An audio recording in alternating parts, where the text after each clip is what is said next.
Coucou les bulles, on se retrouve ce soir pour une petite vidéo. Donc toujours par rapport au sujet sur le post que j'avais mis, ce soir on va parler de lumière, de donner sans attendre, de partage et d'échange. Alors je vais vous apprendre une chose qui va être toute bête, c'est que la loi de l'attraction dit on donne pour donner, on donne avec son cœur, on pense avec son cœur. Parce qu'on sait que l'univers va nous le rendre d'une manière ou d'une autre. Pas forcément par la personne à qui vous aurez fait un geste ou donné quelque chose, mais parce que l'univers n'aime pas les vides. Donc si vous donnez, vous recevrez. Mais donner pour donner, ça n'a aucun sens. Donner pour se faire briller, ça n'a aucun sens. Donner pour apporter quelque chose, pour créer un équilibre dans l'harmonie, pour créer un avancement, un cheminement entre vous et autrui pour une meilleure relation, pour venir en aide, pour tendre la main, ça c'est de la lumière. La lumière, ça commence par des petits gestes.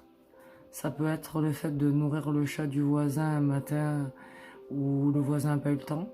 Ça peut être de porter une fleur à votre voisine. C'est de dire bonjour dans la rue. C'est de tendre la main ou de porter le sac d'une mamie qui est trop lourd. C'est le fait d'être agréable, de faire un sourire quand vous croisez quelqu'un, d'être encourageant, d'avoir un mot gentil, d'avoir un compliment. C'est des tout petits gestes, des toutes petites choses au quotidien qu'on peut faire qui sont gratuites. Avoir un mot gratuit et gentil, avoir un geste tendre et d'amour universel, c'est tout simple. Il suffit de mettre son cœur en action. Faut arrêter de réfléchir avec sa tête. Faut donner avec son cœur, avec son temps. Une personne que je connais bien m'a dit un jour, c'est pas les cadeaux matériels qui sont importants, c'est le temps que tu donnes. Depuis, j'ai beaucoup grandi. J'ai compris que la seule chose qu'on ne peut pas reprendre à quelqu'un, c'est le temps qu'on lui a donné. C'est vraiment ce qu'on lui a offert. C'est quelque chose qui ne reviendra plus, qui est dans un souvenir et qui a été magique parce que on a été synchronisé le temps d'un instant et on a partagé quelque chose. C'est de s'arrêter et de discuter avec... on a tous un papy du coin, j'ai envie de dire, dans notre région. C'est de s'arrêter de discuter avec lui parce qu'il voit pas beaucoup de monde. C'est d'être sympathique avec la boulangère qui voit 50 personnes par jour. C'est de, comme je l'ai dit, tendre la main à quelqu'un qui en a besoin. C'est par exemple de donner une pièce à quelqu'un qui en a besoin. C'est d'aider son prochain. Voilà ce que c'est la lumière. Si chacun tendait la main à l'autre, alors on vivrait aujourd'hui dans un monde où la crise n'existerait plus. Et ça, c'est à nous de le mettre en avant tous les jours. Voilà, c'est ça la lumière. La lumière, c'est de faire un geste avec son cœur. Pas avec sa tête, pas en calculant, mais juste en appréciant le moment. D'être dans l'échange, dans le partage, dans l'union. Voilà. D'où la communion. Voilà. Donc aujourd'hui, ce que je vais vous encourager à faire, c'est à faire un geste avec votre cœur. Peu importe le geste, qu'il soit tout petit ou grand. Quand je suis allé faire le pèlerinage de Saint-Savin, il y avait des endroits où on pouvait donner. Il n'y avait pas écrit combien donner. Il y avait écrit donner ce que vous voulez, Dieu vous le rendra. Vous êtes libre de croire ou non, ça, peu importe, on s'en fiche. Mais l'univers, peu importe ce que vous donnez, il vous le rendra. En bon comme en mauvais. Ça s'appelle la loi du karma. Si chaque fois que vous faites une action, vous essayez de donner le meilleur de vous-même, le plus beau de vous-même, alors forcément, quelque chose de beau reviendra vers vous. C'est logique. Ça s'appelle la loi de l'attraction. Ce que vous envoyez vous revient. Alors forcément, si vous le pensez, mais que vous ne le faites pas, c'est comme être croyant et non pratiquant, ça marche pas. Donc, pour ça, c'est des toutes petites actions qu'on va mettre bout à bout qui vont créer une pellicule énergétique de lumière qui va faire que ce champ magnétique va grandir et va vous permettre de vous octroyer plus de lumière parce que vous allez monter en taux vibratoire, mais de vous attirer aussi ce qu'il y a de meilleur pour vous, pour votre être, pour ce que vous recherchez dans votre quête, dans votre chemin de vie. Voilà. Donc, à partir d'aujourd'hui, essayez de penser avec votre cœur, de ressentir avec votre âme et de déconnecter la pensée. On va éviter les je dois et on va essayer les j'ai envie. Voilà. Parce que si vous pensez en termes de j'ai envie, tout ce que vous allez construire, ça sera beau. Parce que vous aurez envie de le mettre en vie, ce projet.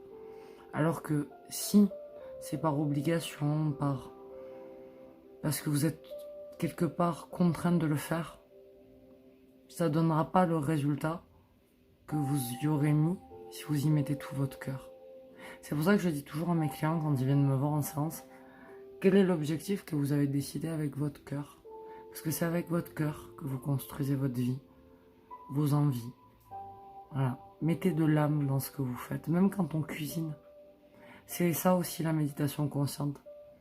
D'agir en faisant une seule chose à la fois, en étant concentré sur cette chose, en étant cette chose et en mettant de l'amour dans cette chose.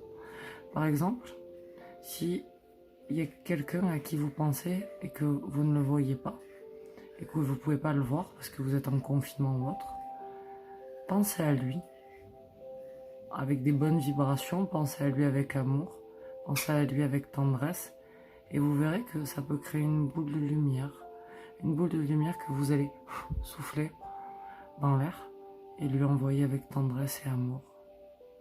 Et je suis sûr que cette personne le recevra et l'aura en elle. Et ça lui permettra de faire un pas de plus. Voilà, c'est quelques conseils pour penser. C'est ma philosophie de vie. C'est comme ça que je vis tous les jours. En aidant mon prochain, en essayant d'être là, en conseillant, en étant l'épaule sur laquelle on peut se reposer. Et c'est ce que je vous encourage à faire, sans vous oublier bien sûr. Parce que la première personne qui compte, c'est quand même vous. Donc la première personne que vous devez accompagner, c'est vous, je le répète. Mais ça n'empêche pas de donner, sans rien attendre, de donner pour le plaisir de donner, de donner pour le plaisir de voir l'autre sourire. Et de transmettre la vie comme ça, autour de vous, petit à petit. On ne changera pas le monde, mais on peut changer son environnement si on en a envie, si on y met du cœur.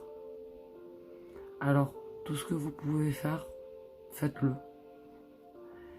Pas pour les autres, mais pour vous. Pour contribuer à un monde meilleur. Puis ensuite, pour faire plaisir à autrui.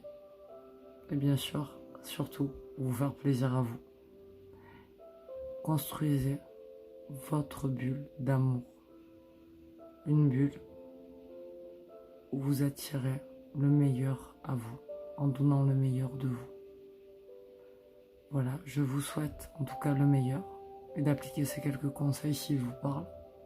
N'hésitez pas à laisser un commentaire ou un sujet sur lequel vous aimeriez que je parle ou que je traite. Voilà, que je conseille. N'hésitez pas à me retrouver sur ma page Relaxation et Sourire, sur Facebook Relaxation et Sourire, Gladys Deneuve sur Google, Gladys Deneuve sur YouTube. Voilà. Et puis un petit like, un petit je m'abonne, ça peut toujours aider, un petit partage aussi. Voilà, parce que les petites entreprises ont besoin d'aide aussi. Et puis je vous envoie toute ma lumière, toute ma bonté et tout mon cœur. Et je vous souhaite le meilleur qui puisse arriver à notre humain. Je vous embrasse. Paix, amour et santé.